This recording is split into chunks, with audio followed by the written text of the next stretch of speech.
All right. Gonna kick off the stream on my Instagram as well. And today is going to be a fun little topic.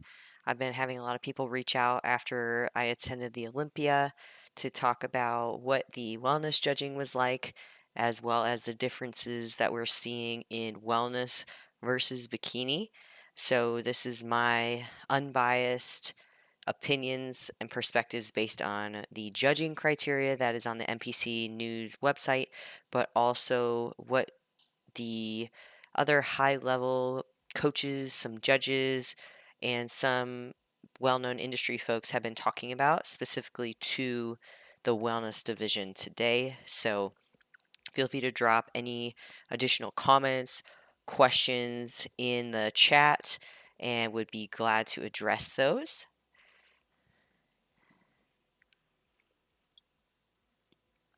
I'm out of water, so this is probably not going to be the longest chat I've ever done, but that's okay.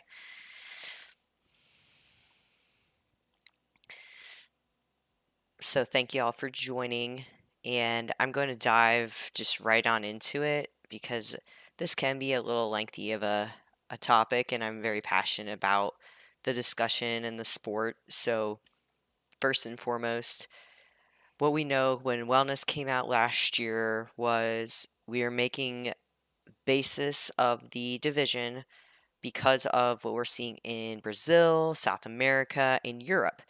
Honestly, the US has been behind about 10 to 15 years in regard to the division. And so we were trying to figure out, as competitors and coaches, we're trying to figure out what is it that they're looking for when it comes to criteria, but also how can we improve our physiques if we are competitors, trying to decide which division we're going into. So, first and foremost, everyone saw wellness come out, and a lot of the criteria critiques were that it is a more muscular bikini, which is true to some extent. There were also a lot of critics talking that the females were not as conditioned or just looked more round on stage. Now, this is before we were starting to get it developed in the US. So now that we're a little bit more established, we have the first winners, which was Francielle Mateos. And full transparency, I feel like she has been the front runner in this category since it came out. She won the Arnold Amateur last year, which was the first official US show for wellness. She's been competing, I want to say about 10 years, 7 to 10 years or so, in South America, in Brazil. She won the Arnold Brazil a few years back. She's won actually a couple different milestones when it comes to wellness. And when we saw her on stage, she's about 5'2". So she's a short, petite gal. She's 35 years old, middle aged. She actually has kids.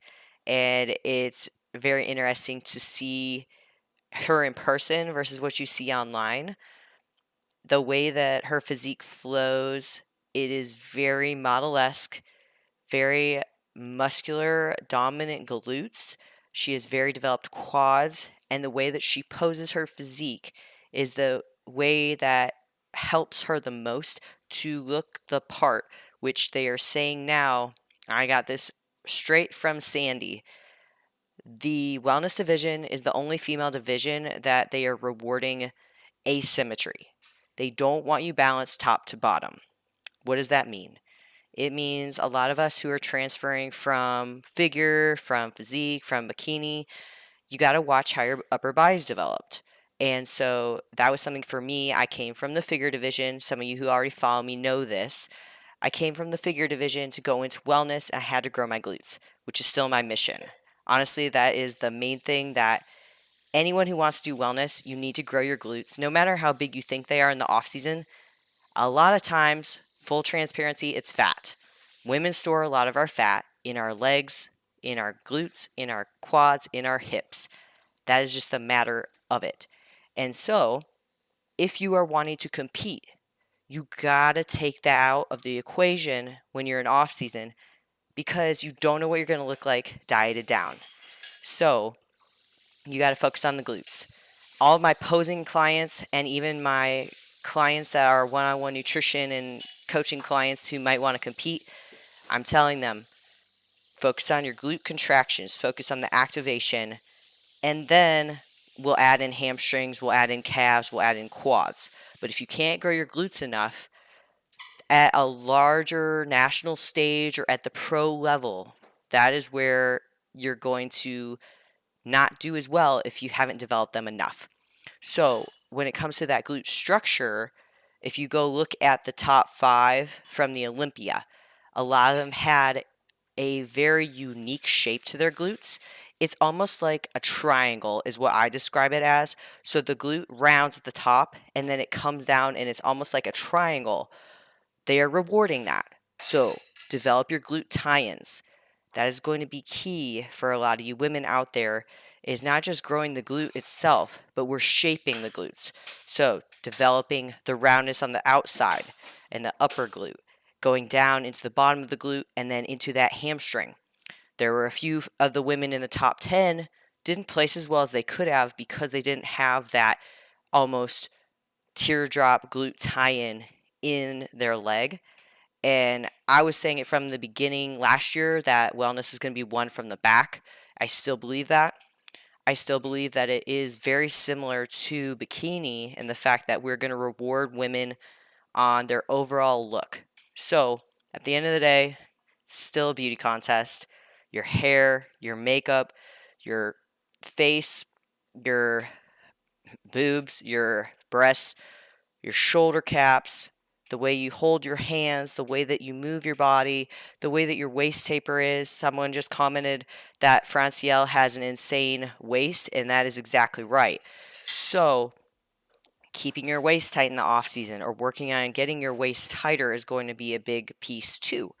Now, each of you are going to have your own goals, and if you want to stay at a local level and just do this for fun, great.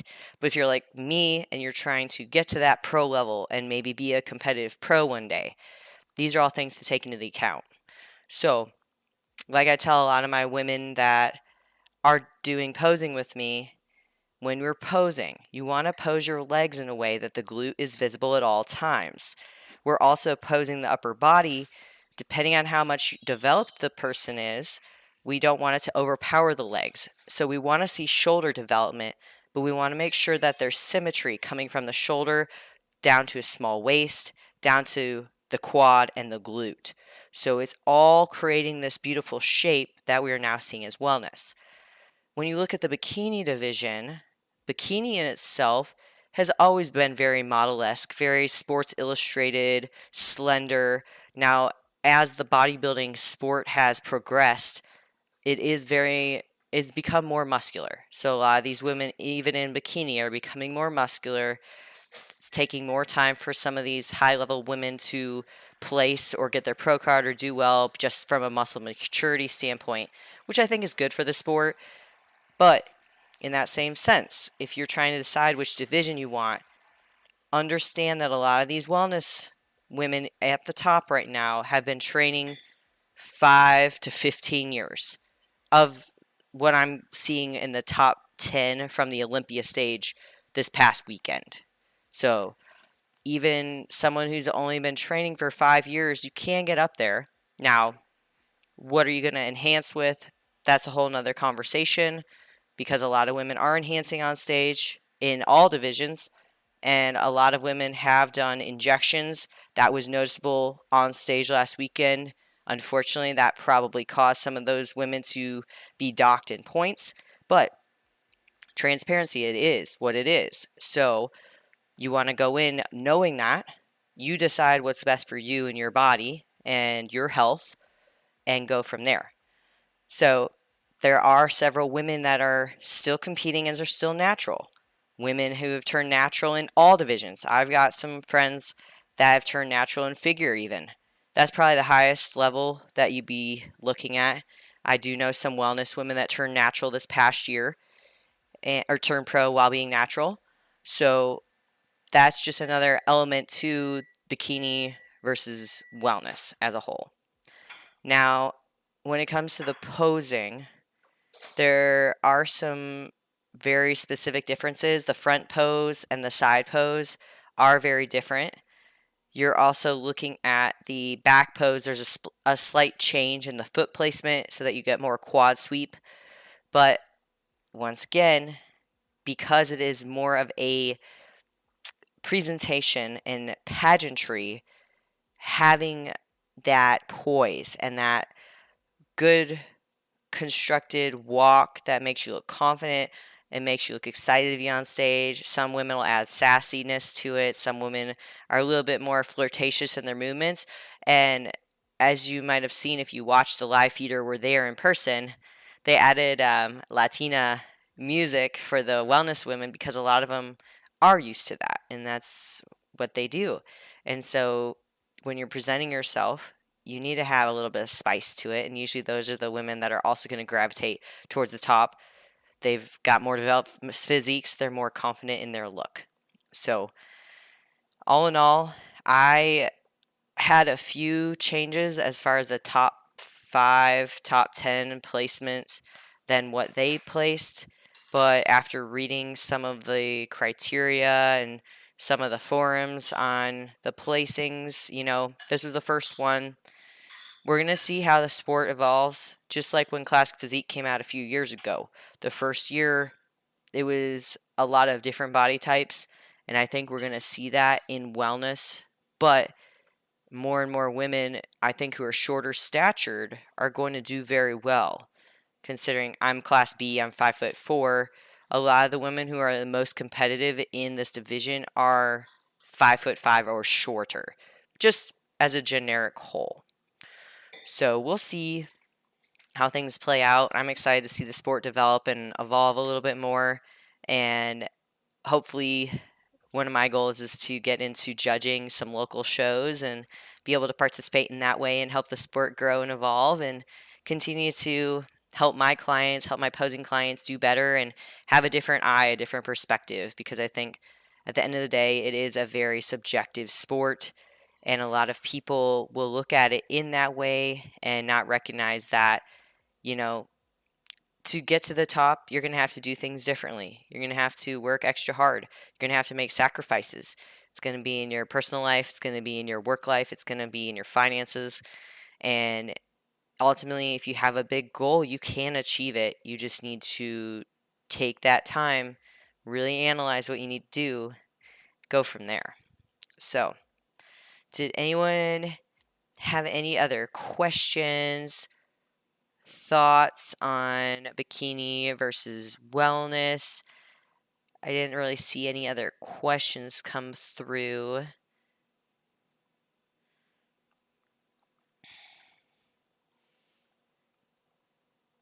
But one of my personal favorites, I think Francielle was going to win it overall. And then I think Issa, in my opinion, had the closest physique development similar to Francielle. I actually did a side-by-side of their physiques and the glute development. If you look at them, they're very similar. It's just Issa has to grow hers more. The shape is there. They just have to grow. And so if it's bodybuilding, you got to have more muscle. Someone asked my focus for growing and my goals on improving this next year.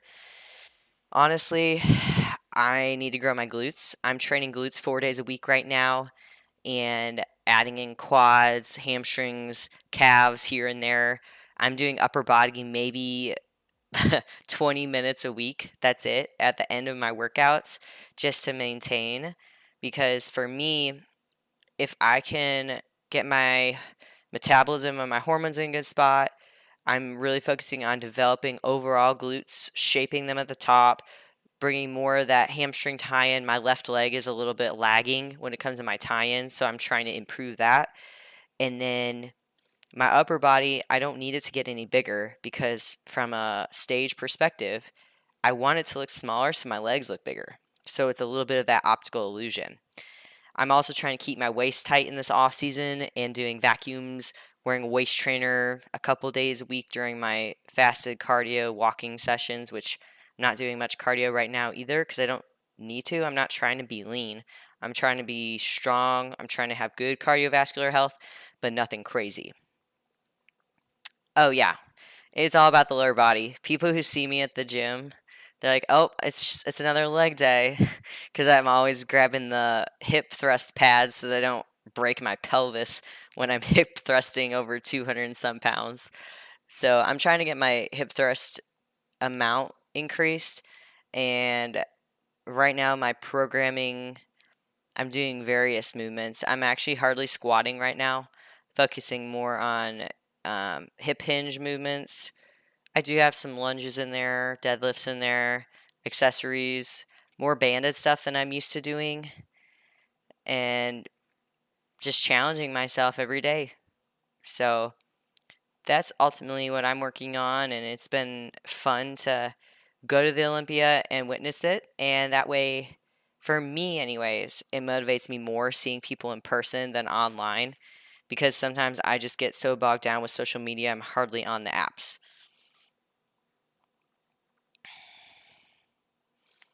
So, otherwise, I'm going to cut the stream unless anyone has any other questions today. I just wanted to go over that. I had that question sent to me.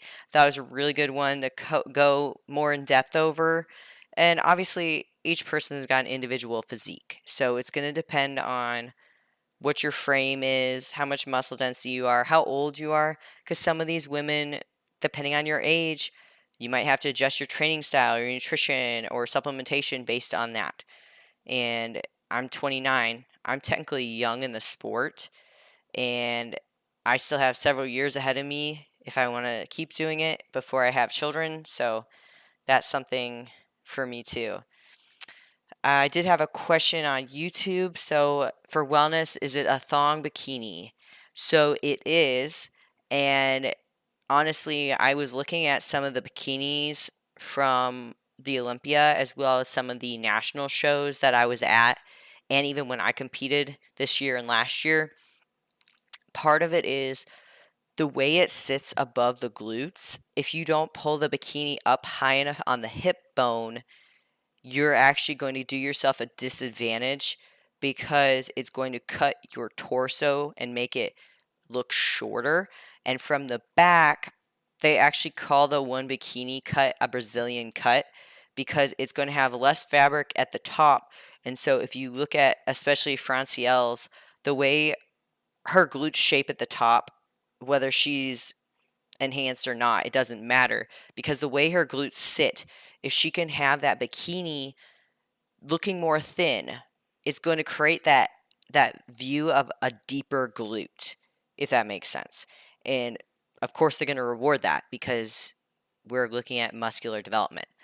So that's also like between the bikini division and the wellness division, you can use different suit cuts. That's what these suit designers do, and you can specify to them like what you want it to look like. I've had issues in the past where I had too much fabric on the backside. This was when I was in figure. Still had too much fabric, and it actually made my glute look bigger than what I wanted it to. And so that's something that you can take into account as well, is when you're working with a suit designer, especially if you're doing custom, you want to tell them the measurements and you need to tell them like what look you're looking for. So it is helpful to take photos from other pros that you see their